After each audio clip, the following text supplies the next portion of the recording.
Now, on 105.9 FM and streaming worldwide on the WMAL app. O'Connor and Company. And it's 6:06, almost 6:07 on this Friday morning, day after Thanksgiving. Happy Black Friday to you, and a continued happy Thanksgiving to you as we try to find all the things that we should be grateful for. Not too hard to find things to be grateful for, and I mean, it shouldn't be hard usually, right? If you just bring it back down to the basics in life, we're always grateful. But, you know, when you have a bad year and when things are going rough, it does challenge you. But, boy, this year everyone's in such a good mood, and it really was a great Thanksgiving, and we're glad to be a part of it with you. Coming up later in the program at 7:05, Liam Griffin, Washington Times reporter covering sports there for the Commanders game this weekend.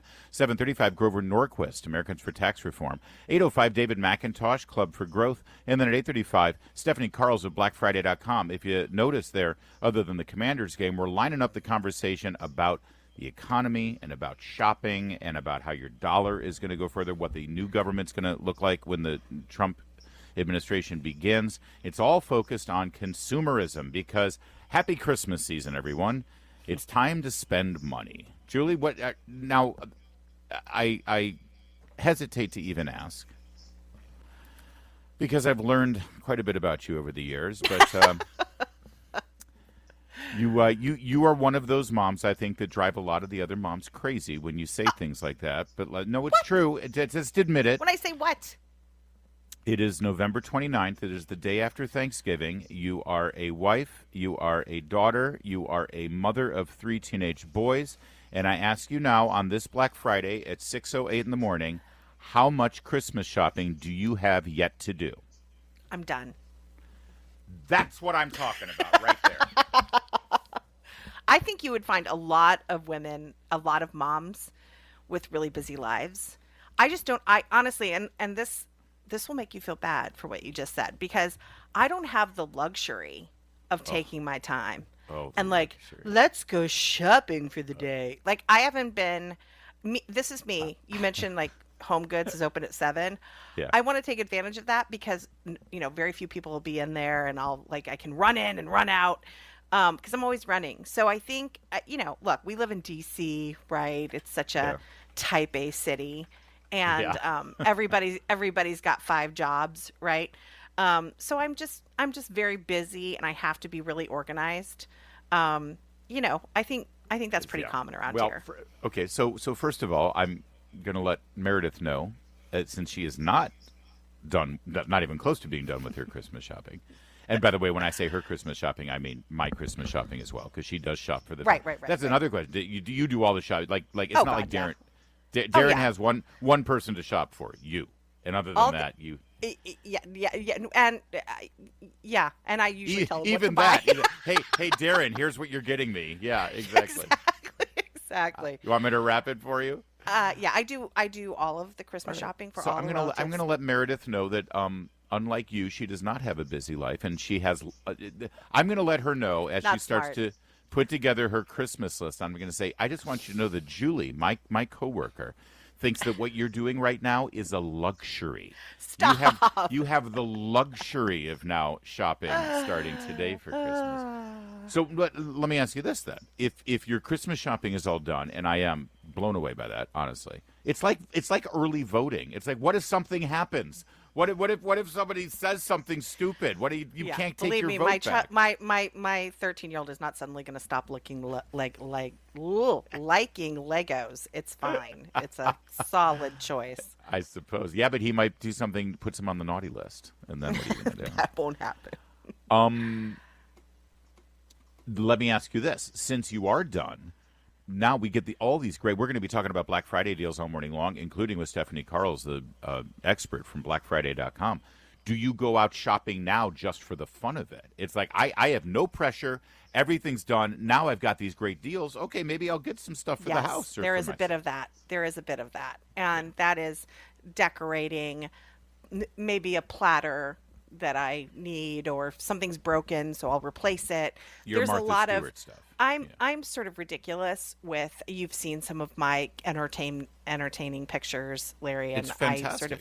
I go a little insane in terms of, decorating the house and decorating Yes. and having these beautiful dinners. And so I do really enjoy at this time I buy more for myself Gotcha. for than for the kids. So, and I get that, and I do that as well. I mean, that's like I said, we made a purchase this week. We took advantage of a great Black Friday deal at Micro Center. We Oh. traditionally Black Friday was supposed to be about all the big ticket sort of electronic things. That's what sort of started driving this. I think was the manufacturers of televisions and computers and laptops and phones, and that you really can find some incredible deals at Micro Center. There's one in Rockville. All over the place. They're really good at custom computer builds. And so I worked with my brother-in-law, who's an expert on this stuff in Oklahoma, and we put it all together, and we already did the purchase. And that's what I'm getting at. We partake in not just Christmas shopping and presents for all of the kids and all our family members right starting now, but we also get some deals for ourselves, for our home. But we do it all online. I can't remember the last time that I actually went and shopped at a physical store for Christmas shopping. I have completely adopted the cyber approach on this. Yeah, I too do. I will tell you this though, Larry. I find when you go to a brick and mortar store, sometimes you find incredible deals that are not online. It's like you'll find a rack that's like $5, right? Or you'll find some markdown that is just insane. Like it's been marked Yeah. down 4 times or something. And so, if you actually do go, for instance, I went to Dick's Sporting Goods. I had to pick up something, and they had a rack there that was like 90% off. Really? And I was able to buy some stuff for my kids. So I will say it is worth going to the store to bargain shop. I don't usually go to retail stores, although I do go to like the discount stores, TJ Maxx, Home Goods, and those kinds of stores. But again, it is sometimes worth it. I went to Macy's just a couple of weeks ago, and again, they had one of those racks of clothing that's been marked down, several times, and I found some great stuff. So I do think it is worth.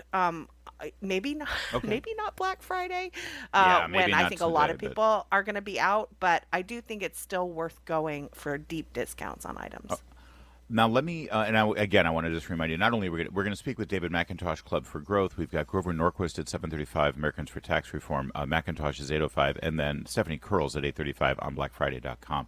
Are you doing do you have all your Christmas decorations done? And like, is your tree up? Have you done that stuff?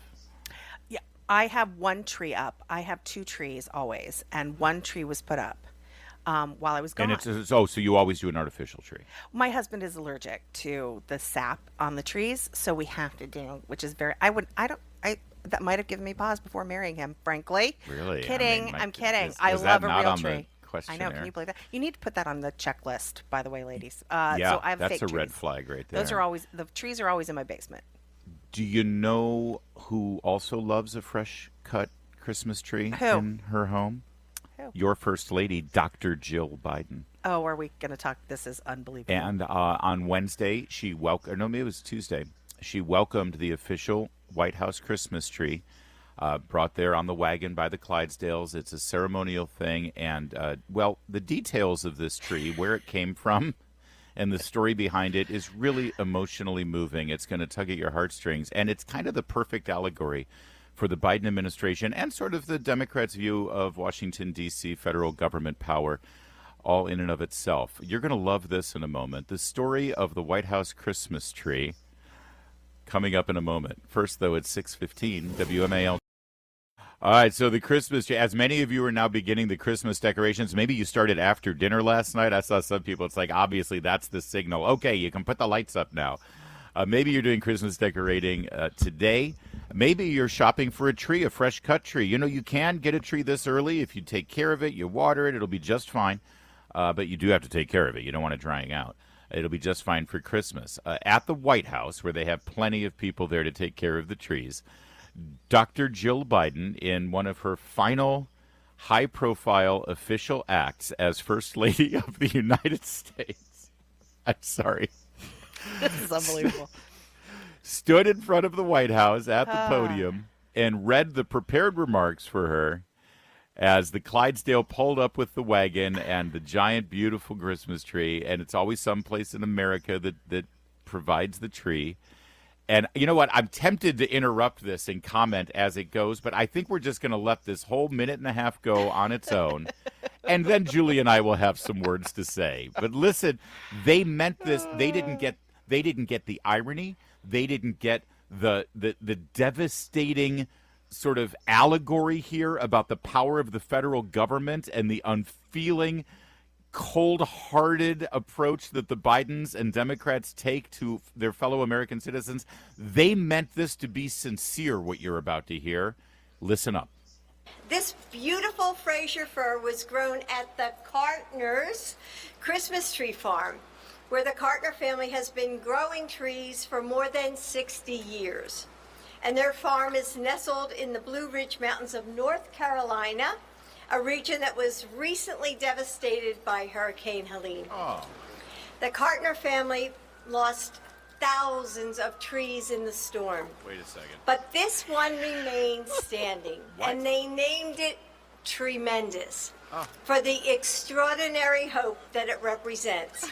It's an honor to be here today with Congresswoman Virginia Foxx, as well as members of the North Carolina National Guard and their families, who are leading the work to rebuild after the hurricane. This tree recognizes your tremendous strength and service. But you cut In it just down. a few days, volunteers from all over the country will pour in to transform this tree and decorate the entire White House. And out of the whirlwind of glitter and garlands will come the warmth and comfort of the season. I can't wait for you all to share in it. All right, so couple things.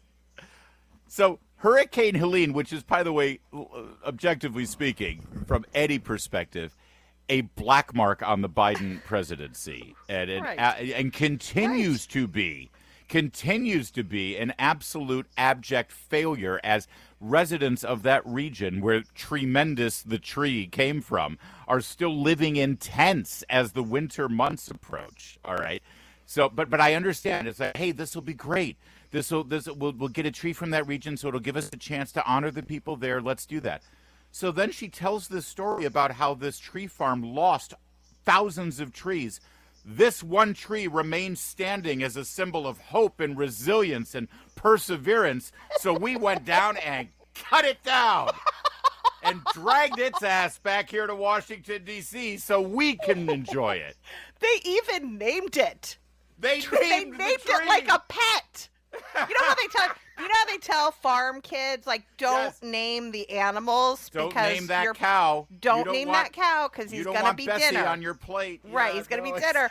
And here they are. They named the tree. And they named it something that seems like undefeated, right? Right. Tremendous, like something People that will can't come be and look at defeated. this tree for years to come. We're not going to touch it. It'll be a monument to Hurricane Helene. Right. Now, we'd rather rip it from the ground and drag it to Washington, It's like they D.C. dragged a body from a disaster scene and then killed that person. They found a survivor, and then they killed him. What? And now, instead of sharing it with the world, we're going to put it up in my special room that only me and my family get to look at. This is honestly better than Jill's Cisse Broadway moment or breakfast tacos. Honestly. Again, does she not read this and think, wait a second, maybe this strikes a weird tone? Oh, also, and we're happy to have members of the North Carolina National Guard who we've given them a day off from trying to still help people. It's more important that they're here for background. So that they can be in my photo op instead of actually helping the people that are down there. God. And there are still horrible stories coming out of that area. Horrible. I know. No, it's the fact that they thought this was a great idea, the fact that they didn't recognize what message this sends about their view.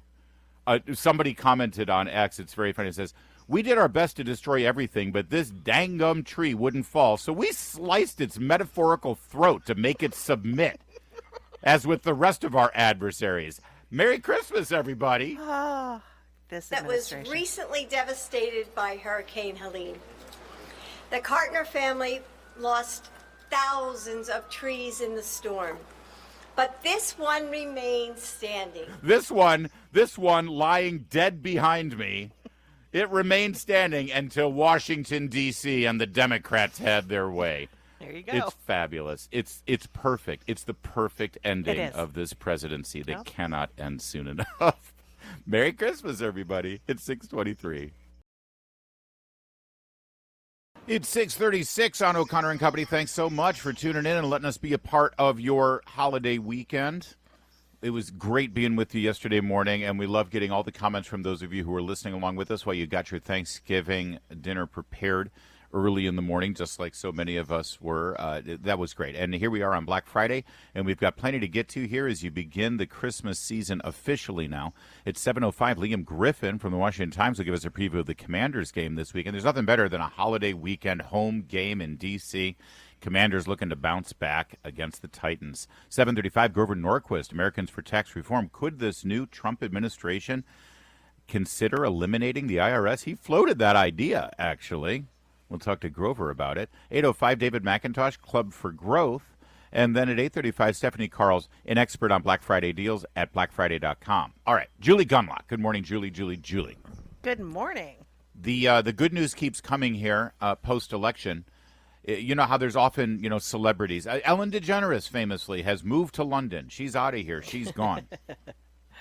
And Chris Plant often makes note of the fact that these celebrities always say, if that person wins, I'm moving to Canada. They never say they're moving to Mexico, which seems kind of racist. But they never move to, why are you moving to London? Why are you moving to Canada? Well, because Trump is awful. He's racist. He's xenophobic. Look what he said about the people from Haiti. Okay, why don't you move to Haiti? Please tell us. The weather's great down there. Why don't you want to live with all those Haitians that you're indignant on behalf of? No, we're going to go to the whitest place you can go, England or Canada. Yeah. Apparently, Ellen went to the Cotswolds. Seriously. Well, Jeremy Clarkson will enjoy the new neighbor, I'm sure. Yes, exactly. So, Julie, it's one thing for individuals to say, I'm moving to Canada, I'm moving to Canada. But there's one elected official in the state of New York, a state senator, in fact, who wants the entire state to move to Canada. Actually, let me rephrase that. She wants the entire state to secede from the Union and join Canada as a brand new province because the wrong person won the election. Listen.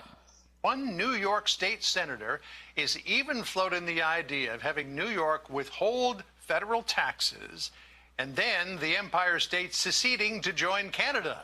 Instead of us all trying to illegally cross the border at night without them noticing, which is pretty hard because there's lots of us, that they should instead agree to let us be the Southeast Province, a new province of Canada.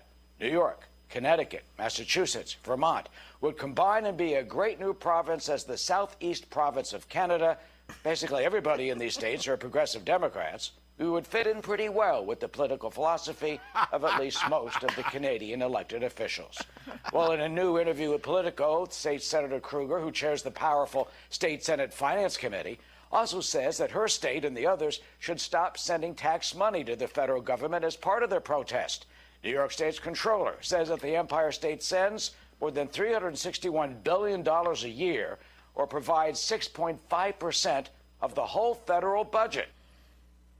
So what do you think? Is this a good? Should we encourage this? I mean, I part of me says go, Yes. but then we are the party of Lincoln, and Lincoln, Keep the he union wanted together. to keep the union Yes. together. Yes. So there is a part of me that would like to gather up lots of people and put them on this little island and send them away. But you're right. And look, there are good people in these states fighting to reclaim their state. They could move down to from this- Maryland and change the voter makeup in my state. That would be great. Right. Right? No. I'm listen.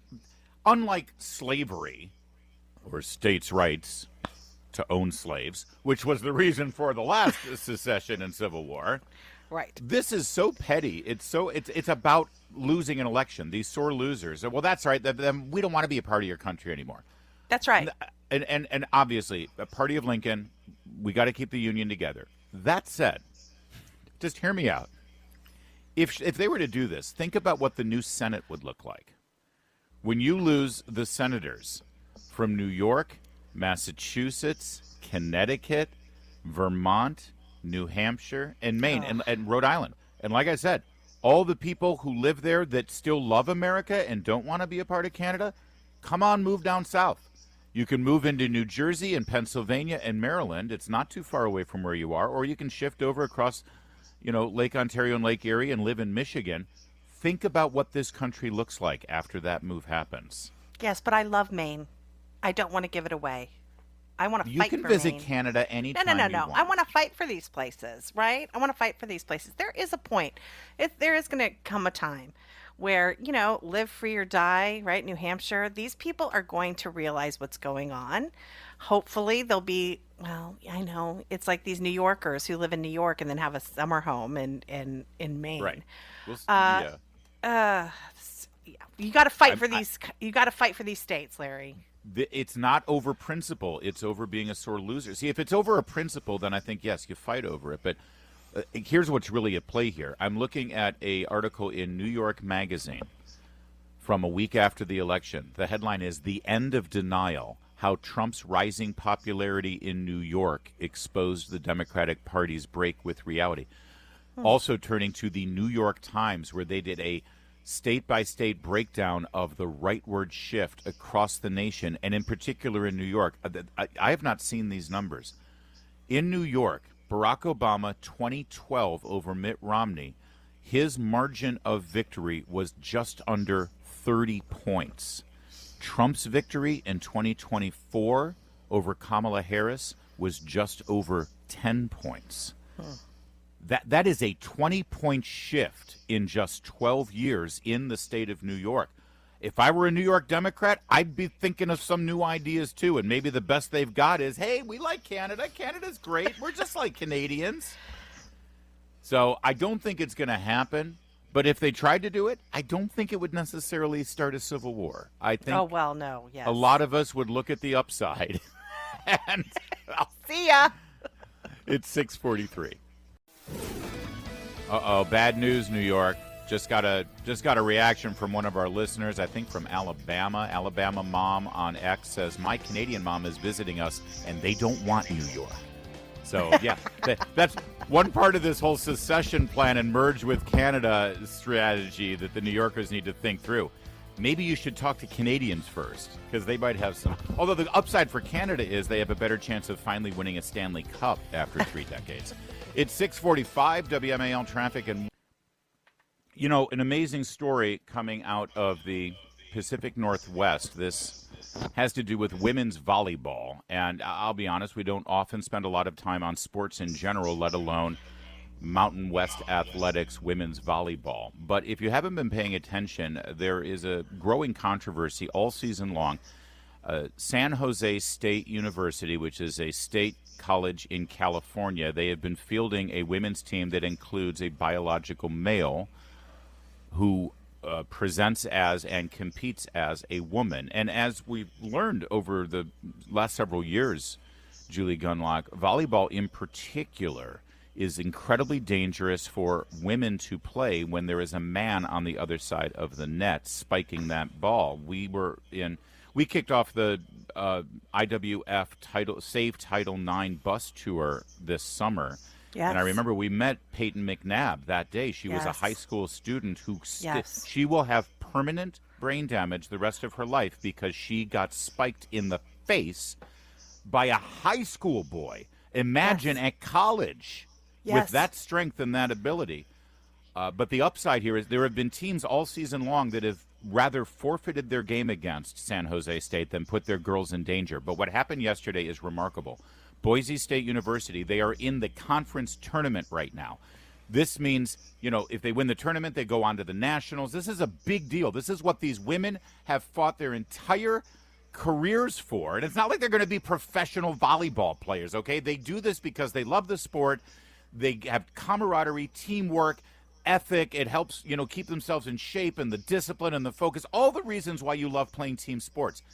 Boise State University women's volleyball team have forfeited their playoff game against San Jose rather than put their teammates in danger. This is huge and so courageous. San Jose State athletic department should be ashamed of itself.